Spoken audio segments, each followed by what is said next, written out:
जय श्री राधे दोस्तों, केपी की वाणी चैनल में आपका स्वागत है। माता रानी का आशीर्वाद पाने हेतु कमेंट में जय माता दी अवश्य लिखे। वहीं अगर आप महाकाल के भक्त हैं तो कमेंट में हर हर महादेव अवश्य लिखे। यकीन जानिए माता रानी संग महादेव की कृपा आप पर और आपकी पूरी परिवार पर अवश्य बरसेंगी और आप 100 परिवार स्वस्थ एवं सुखी रहेंगे। साथ ही आपकी सभी मनोकामनाएं यथाशीघ्र अवश्य ही पूर्ण हो जाएंगी। दोस्तों, आज की वीडियो में आपको गुरु के राशि परिवर्तन से साल 2024 में जिन 5 राशि के जातकों के विवाह के योग 100% हैं उसकी जानकारी दूंगा और यह जानकारी पूर्ण रूप से सत्य रहेगी, क्योंकि गुरु का राशि परिवर्तन जब होता है तो जिस राशि में गुरु का गोचर होता है उस राशि के जातकों के लिए तो शुभ योग बनाता ही है। उसके अलावा कुंडली के 12 भावों में जिन जिन स्थानों पे गुरु का गोचर होता है उनमें 5 स्थान प्रमुख होते हैं और अगर उन 5 स्थानों पर गुरु का गोचर होता है तो विवाह के योग बनते हैं। इसके अलावा अन्य भावों में भी गुरु के गोचर होने से धन आगमन के योग बनते हैं। तो उसके बारे में विस्तार से इस वीडियो में आपको बताऊंगा और 5 भाग्यशाली राशियों के बारे में भी बताऊंगा जिनके साल 2024 में विवाह के 100% योग है और जिनके धन के योग है उसकी भी जानकारी दूंगा। तो इसके बारे में पूरी जानकारी दूंगा। उससे पहले आपको बता दूं कि अगर आप मेरे चैनल पर पहली बार विजिट कर रहे हैं तो चैनल को सब्सक्राइब कर ले, साथ ही बेल आइकन को प्रेस करना ना भूले ताकि आपको सभी प्रकार की जानकारी सर्वप्रथम प्राप्त हो सके। दोस्तों, यह एक ऐसा चैनल है जिस पर केवल और केवल विवाह, सगाई और शादी से संबंधित जानकारी दी जाती है और इसमें किसी भी प्रकार का कोई फेरबदल न किया जाता है और ना ही असत्य जानकारी दी जाती है। विभिन्न प्रकार के पंडितों, ज्योतिषों और प्रकांड जो ज्योतिषाचार्य हैं उनके अध्ययनों के आधार पर आपको यह जानकारी दी जा रही है। तो आपको बता दें कि अगर आपकी शादी में अड़चने आ रही है, शादी तय होने के बाद टूट जा रही है या शादी में किसी न किसी वजह से व्यवधान आ रहा है, आप परेशान हैं, आपके घर वाले परेशान हैं, इसके बावजूद भी बात नहीं बन पा रही है, आपने ज्योतिषों से सलाह ली है, फेस रीडिंग से सलाह ली है, टैरोट कार्ड से सलाह ली है, न्यूमरोलॉजी एक्सपर्ट से सलाह ली, इसके बावजूद भी बात नहीं बनी है, तो एक बार आप एक केपी की वाणी से अवश्य संपर्क करें।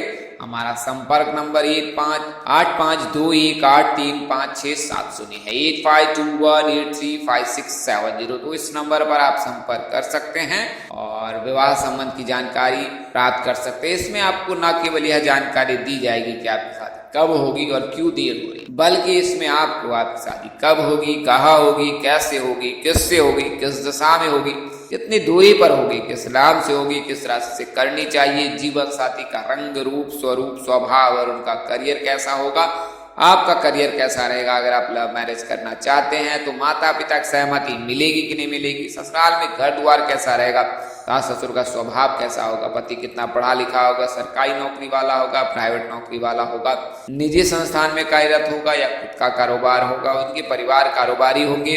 इसके अलावा घर द्वार कैसा होगा, संतान योग, राजयोग, भाग्य योग, भाव योग, महादशा के आधार पर आने वाला समय उनका कैसा रहने वाला रहेगा। इसके अलावा आपकी जो है महादशा के आधार पर आने वाला समय आपका कैसा रहने वाला रहेगा, कौन सा ग्रह अस्त है, कौन सा उदय है और किन योगों के चलते आपके भाग्य के दरवाजे खुले हैं या फिर आपको परिश्रम करना पड़ सकता है या आपकी किस्मत से ही धन के योग बनेंगे। तो ये तमाम तरह की जानकारी जो है एकमात्र डेस्टिनेशन केपी की वाणी पर प्राप्त कर सकते हैं। आप चाहे तो मौखिक या लिखित किसी भी माध्यम का चयन कर पूरी जानकारी प्राप्त कर सकते हैं। हमारा संपर्क नंबर जैसा मैंने आपको बताया है 8521835670, जो डिस्क्रिप्शन बॉक्स में भी दिए गए हैं। आप कॉन्फिडेंशियल लेना चाहते हैं तो फिर आप कॉन्फिडेंशियल लेने के लिए kpkiwani@gmail.com पर संपर्क करिए या फिर आप kpkiwani.blogspot.com पर विजिट कर सकते हैं। वैसे जातक जिनकी शादी तय हो रही है या उनकी शादी तय हो चुकी है या उनकी शादी भी हो चुकी है तो आपको बता दें कि अगर आप अपनी कुंडली मिलान नहीं कराया है तो एक बार अपनी कुंडली मिलान अवश्य करा ले। विवाह उपरांत कई प्रकार के दोष लगते हैं कुंडली मिलान में और उन दोषों के चलते वैवाहिक जीवन में परेशानी आती है तो उसका निवारण अनिवार्य होता है। अगर आप उसका निवारण करा लेते हैं आपका वैवाहिक जीवन सुखमय रहता है। कई ऐसे दंपत्ति है जो विवाह के पश्चात उनका जीवन बड़ा ही कष्टमय बीत रहा है तो आपको भी मैं सलाह दूंगा कि आप मामूली शुल्क पर जो है कुंडली मिलान करा सकते हैं। आप चाहे तो अपने नजदीक के किसी प्रकांड पंडित व ज्योतिष से संपर्क करें, तो आप केपी की वाणी से संपर्क कर भी जो है आप कुंडली मिलान करें पूरी जानकारी प्राप्त कर सकते हैं। तो हमारा संपर्क नंबर वही है और मामूली शुल्क पर आपको पूरी जानकारी मिल जाएगी। आइए अब वीडियो में आगे बढ़ते हैं। तो जैसा मैंने आपको बताया कि गुरु का राशि परिवर्तन तब होता है जब गुरु 1 साल किसी राशि में गोचर कर जाते हैं। सामान्यतः 1 साल गुरु राशि में रहते ही हैं, और जब गुरु का राशि परिवर्तन होता है, विभिन्न प्रकार के राशि जो 12 राशियां उनमें गुरु का गोचर होता है, तो जिस राशि में गोचर होता है उस राशि के जातकों के भाग्य के दरवाजे खुलते हैं। इसके अलावा अन्य राशियों पर भी इसका शुभ प्रभाव पड़ता है। गुरु ऐसा ग्रह है जो अगर भाव में बैठ जाता है तो अशुभ ग्रहों को जो है वो समाप्त कर जाता है, यानी उसके प्रभाव को समाप्त कर देता है। हालांकि राहु केतु के साथ रहने पर जो है यह गुरु चांडाल दोष बनाता है, तो ऐसी परिस्थिति में सभी शुभ कार्य जो है समाप्त हो जाते हैं। उसके लिए तत्काल ही जो है पूजा या निवारण अनिवार्य होता है। उसके पश्चात ही जो है सभी शुभ कार्य बनने लगते हैं, अन्यथा आपको इंतजार करना पड़ता है और उसमें आपको परेशानी का सामना करना पड़ता है। तो ज्योतिष हमेशा ही गुरु को मजबूत करने की सलाह देते हैं। अगर आप कैरियर को लेकर परेशान हैं, कैरियर संबंधी किसी भी प्रकार की जो है परेशानियों का सामना करना पड़ रहा है, कारोबार में चल रहा है, तो ऐसी परिस्थिति में आपको गुरु की पूजा करनी चाहिए, गुरु को मजबूत करना चाहिए। अगर आप विवाहित हैं, आपको धर्मपत्नी को गुरुवार का व्रत करना चाहिए। अगर आप अविवाहित हैं तो फिर भगवान विष्णु जी की पूजा उपासना अवश्य करें, इससे गुरु मजबूत होता है। पीले रंग के कपड़े जो है गुरुवार के दिन पहने, इससे भी जो है गुरु मजबूत होता है। गुरुवार के दिन बाल नाखून न कटाए, ना ही साबुन शैम्पू का इस्तेमाल करें, कपड़े ना धोएं। इसके अलावा घर में पोछे भी न लगाए, अगर लगाते भी हैं तो केवल झाड़ू लगा ले और उसमें पानी में नमक जो है मिलाकर वो जो है घर में जो है नकारात्मक शक्तियों का जो है अंत हो जाता है। तो आप इन विभिन्न उपायों को कर सकते हैं। इसके अलावा आपको बता दें कि संतान प्राप्ति के लिए भी गुरुवार का व्रत करने का विधान है। अगर संतान प्राप्ति में देर हो रही है, किसी कारणवश इसमें जो है परेशानी आ रही है, तो आप गुरुवार का व्रत अवश्य करें। हालांकि गुरुवार का व्रत शुक्ल पक्ष के प्रथम गुरुवार से ही करना चाहिए, और वर्तमान समय में चूंकि चतुर्मास चल रहा है तो उस समय कोई भी शुभ कार्य नहीं किए जाते हैं, तो वर्तमान समय में तो गुरुवार का व्रत प्रारंभ ही न करें। ये जब देव उठान एकादशी के पश्चात जो है शुक्ल पक्ष के प्रथम गुरुवार से जो है आप गुरुवार का व्रत कर सकती हैं, तो उस समय से गुरुवार का व्रत करें। और गुरुवार का व्रत करने से न केवल गुरु कुंडली में मजबूत होता है, इससे सूर्य भी मजबूत होता है, मंगल भी मजबूत हो जाता है, और ऐसी परिस्थिति में जातक के कैरियर कार्य और कारोबार को नया आयाम मिलता है। उनमें किसी प्रकार की परेशानी होती है तो परेशानी दूर हो जाती है। तो गुरु जो है संतान के योग हैं, गुरु के योग हैं, भाग पिता के योग कारक माने जाते हैं, और कैरियर कारोबार के भी कारक माने जाते हैं। गुरु के मजबूत रहने से लड़कियों की शादी शीघ्र हो जाती है। गुरु कमजोर रहने पर न केवल शादी में देर होती है बल्कि कैरियर कारोबार में भी परेशानी आती है। सुख संपत्ति जो है वो प्राप्त नहीं होता है या उससे वंचित रहना पड़ता है जातक को, तो गुरु का मजबूत रहना अनिवार्य है। आइए अब मैं आपको उन 5 भाग्यशाली राशियों के बारे में बताता हूँ। पहले मैं आपको ग्रह राशि परिवर्तन की जानकारी देता हूँ। तो जैसा कि आपको पता है कि मेष राशि में गुरु का गोचर साल 2022-23 में हुआ था, और वर्तमान समय से जो है गुरु का गोचर मेष राशि में है, और अगले वर्ष यानी कि आगामी 1 मई 2024 को जो है गुरु गोचर कर जाएंगे वृषभ राशि में। और जब वृषभ राशि में गुरु का गोचर होगा तो वृषभ राशि के जातकों के लिए शुभ योग बनाएगा, और वृषभ राशि के जातकों के न केवल 1 मई 2024 से बल्कि 16 मई 2025 तक शुभ योग बनेगा। वर्तमान समय में गुरु जो है वृषभ राशि के 12वें भाव यानी कि द्वादश भाव में विराजमान है, और जब द्वादश भाव में गुरु का गोचर होता है या विराजमान होते हैं तो फिर आध्यात्मिकता की वजह से जो है इस प्रकार की परेशानियों का सामना करना पड़ता है कि इनके विवाह के योग नहीं बनते हैं। तो वर्तमान वर्ष में जो है वृषभ राशि के जातकों के लिए विवाह के योग की संभावना बहुत ही कम है। अगर आप वृषभ राशि के जातक हैं तो आपके विवाह में भी देर हो सकती है। हालांकि अगले वर्ष यानी कि 1 मई 2024 के पश्चात जो है आपके विवाह के 100% योग हैं। कुल मिलाकर के अगले साल जो है प्रथम राशि जो है वृषभ राशि, क्योंकि इनके लग्न भाव में जो है गुरु का गोचर होगा, और जब गुरु का गोचर होगा तो इनके लिए भाग्य के दरवाजे खुलने जैसा होगा, और सभी दिशाओं में जो है इनको मान सम्मान मिलेगा, पद प्रतिष्ठा में वृद्धि होगी, और ये परिणय सूत्र में भी बनेंगे। प्रेम प्रसंग में पढ़ने वाले जातक के लव मैरिज के भी योग बनेंगे। वृषभ राशि के जो जातक होते हैं उनके राशि स्वामी जो होते हैं शुक्र होते हैं, और इनके जो आराध्य होते हैं वो भगवान गणेश होते हैं, और भगवान गणेश की पूजा करने उपासना करने से इनके सभी बिगड़े काम बनने लगते हैं। तो वृषभ राशि के जो जातक होते हैं शुक्र का जो है और गुरु का जब गोचर होगा, इनके राशि स्वामी स्वयं शुक्र हैं, तो इससे जो है इनको सुख की प्राप्ति के योग बनेंगे और साल 2024 में जो इनके विभाग के 100% योग बनेंगे। बात करें दिशा की तो दक्षिण दिशा इनके लिए शुभ होता है। बात करें नाम अक्षर की तो पी नाम के जातक, एस नाम के जातक, जी नाम के जातक, वी नाम के जातकों से जो वर्तमान समय में जो है विवाह के योग बन रहे हैं, यानी कि इनमें से किसी एक जातक के साथ आप कन्या सूत्र में बन सकते हैं। विवाह प्रस्ताव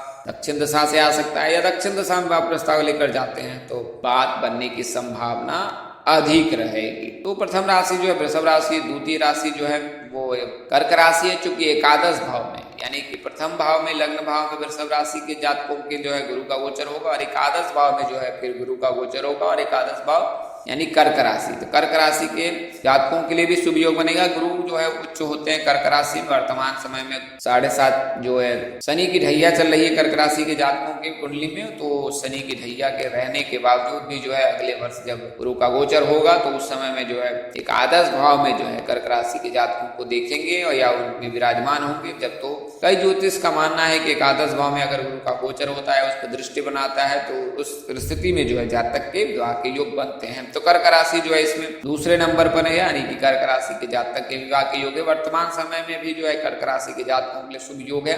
कर्क राशि के जातक जो है वो भाग्यशाली होते हैं क्योंकि गुरु इनमें उच्च के होते हैं। तो अगर आपकी कर्क राशि है तो कर्क राशि के जातकों के लिए शुभ योग बन रहा है। और बात करें वर्ष की तो अगर आपकी आयु 25 वर्ष हो चुकी है, कर्क राशि के जातक हैं और नाम से आपके नाम अक्षर हैं, तो फिर आगामी वर्ष में जो है विवाह के प्रबल योग हैं अगर आप कर्क राशि के जातक हैं। तो दिशा की बात करें तो उत्तर दिशा जो है इनके लिए शुभ माना जाता है। अगर इन दिशाओं में आप विवाह हेतु जो है प्रस्ताव लेकर जाते हैं या इन दिशाओं से विवाह प्रस्ताव आता है, परिणय सूत्र में बनने के प्रबल योग रहते हैं। तो अगर आप कर्क राशि के जातक हैं तो एकादश भाव में गुरु का गोचर होना यानी कि आपके आय में भी वृद्धि होना है, तो आपकी आय में भी वृद्धि होगी और आपको अपार धन प्राप्ति के योग बनेंगे। आय और सौभाग्य में भी वृद्धि होगी गुरु के गोचर करने से। आप जो है पीले रंग के वस्त्र जो है गुरुवार के दिन धारण करें। इसके अलावा जो अगली राशि कन्या राशि है, तो कन्या राशि के भाग्य भाव में जो गुरु का गोचर हो रहा है और जब भाग्य भाव में गुरु का गोचर होता है तो उस राशि के जातक की किस्मत के दरवाजे खुल जाते हैं। तो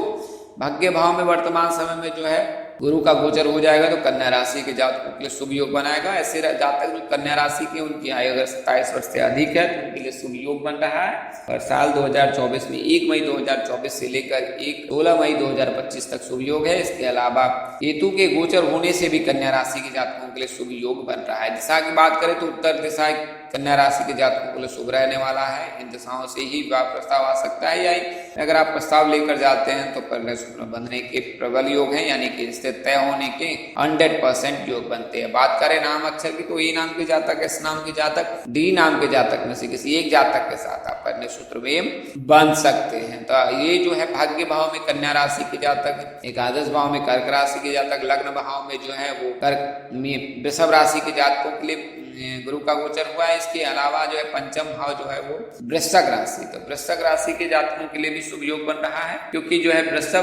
वृश्चिक राशि के जो सप्तम भाव में जो है गुरु का गोचर होगा और जब सप्तम भाव में गुरु का गोचर होता है तो उस वर्ष उस जातक के परिणय सूत्र में बंधने के प्रबल योग बन। वर्तमान वर्ष में जो है तुला राशि के जातकों के सप्तम भाव में गुरु का गोचर हो रखा है और जब आगामी वर्ष में जब गुरु का गोचर वृषभ राशि में होगा तो उस समय जो है वृश्चिक राशि के जातकों की कुंडली के सप्तम भाव में जो है गुरु का गोचर होगा और इससे जो है वृश्चिक राशि के जातकों के लिए शुभ योग बनेगा। तो अगर आप वृश्चिक राशि के जातक हैं तो आपको घबराने की जरूरत नहीं है। अगर इस वर्ष विवाह के योग नहीं बनते हैं तो अगले वर्ष अवश्य बनेंगे। कई जातक जो कमेंट कर वृश्चिक राशि के बारे में जानकारी लेना चाहते हैं तो आपको मैं बता दूं कि आगामी वर्ष तक आप धैर्यवान रहें और 1 मई 2024 से लेकर 16 मई 2025 तक जो है आपके लिए शुभ योग है। इस दौरान आपके भाग्य का उदय भी होगा, आपको पद प्रतिष्ठा में वृद्धि मिलेगी, साथ ही मान सम्मान भी बढ़ेगा। साथ ही आपको बता दें कि आप जो है सभी दिशाओं से जो है आप गौरवान्वित होंगे और आपके परिणय सूत्र में भी बंधने के प्रबल योग है। अगली जो राशि है वो संतान भाव यानी कि पंचम भाव में जब गुरु का गोचर होगा मकर राशि के जातकों के लिए तो मकर राशि के जातकों के लिए शुभ योग बनेगा।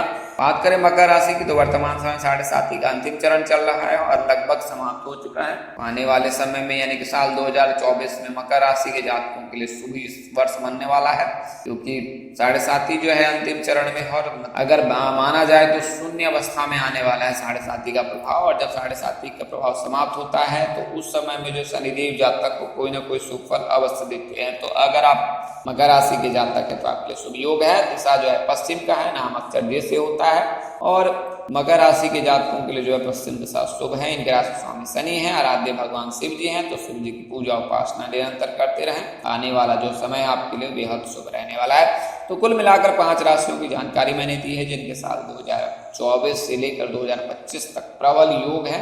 कुल मिलाकर कहे साल 2024 में 100% गारंटी जवाब हो जाएगा। तो आज के लिए इतना ही, अगले वीडियो में फिर मिलेंगे। तब तक के लिए मुझे इजाजत दें। आप जहां रहें मस्त रहें, स्वस्थ रहें, व्यस्त रहें। माता रानी का असीम कृपा पर बरसती रहे। परम पिता परमेश्वर आपको सद्बुद्धि, सद्मार्ग और आगे बढ़ने की शक्ति दे। नमस्कार, जय श्री दोस्तों, जय श्री कृष्णा, जय माता दी, जय वाहिगुरु।